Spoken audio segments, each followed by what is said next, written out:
Bonjour à tous et bienvenue dans le live TV Finance. Nous sommes ensemble pour 35 minutes de direct en direct sur TV Finance et Boursorama, l'occasion de parler économie, de parler finance, mais également de parler de l'actualité des entreprises.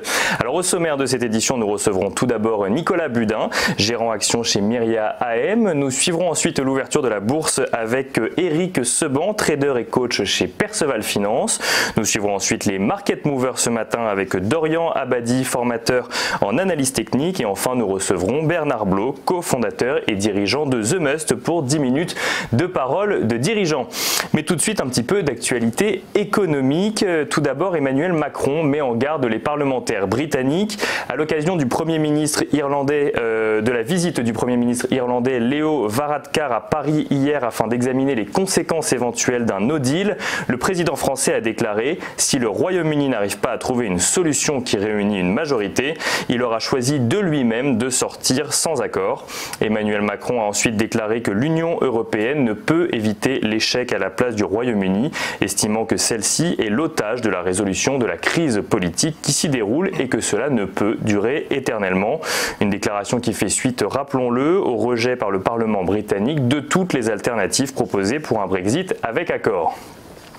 Deuxième information ce matin, le ralentissement du commerce mondial se confirme. C'est ce que met en avant la dernière étude de l'OMC qui fait état d'une prévision du commerce mondial à plus 2,6% en 2019 après plus 3% en 2018. Parmi les facteurs qui expliquent cette prévision à la baisse, l'OMC identifie les tensions commerciales entre la Chine et les États-Unis. Celles-ci ont créé une plus grande incertitude qui provoque de moindres investissements et une moindre consommation selon le directeur général de l'OMC, Roberto Azevedo. Parmi les autres facteurs évoqués figure également le ralentissement de la croissance économique mondiale, l'instabilité des marchés financiers et le resserrement des conditions de crédit au sein des grandes économies.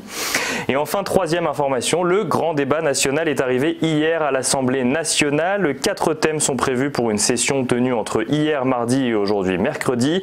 Transition écologique, fiscalité, démocratie et citoyenneté et services publics. Si les propositions du gouvernement ne sont pas encore connus, les députés de La République En Marche ont d'ores et déjà commencé à avancer une volonté de diminuer l'impôt sur le revenu pour les classes moyennes, doublée d'une réduction des niches fiscales pour les plus aisés.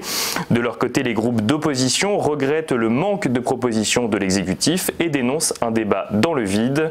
Les premières restitutions auront lieu la semaine prochaine. Du côté des marchés financiers, le CAC 40 clôturait hier en hausse, plus 0,33% à 5423 points.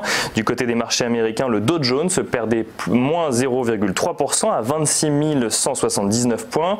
Le S&P 500 clôturait en très légère hausse, plus 0,4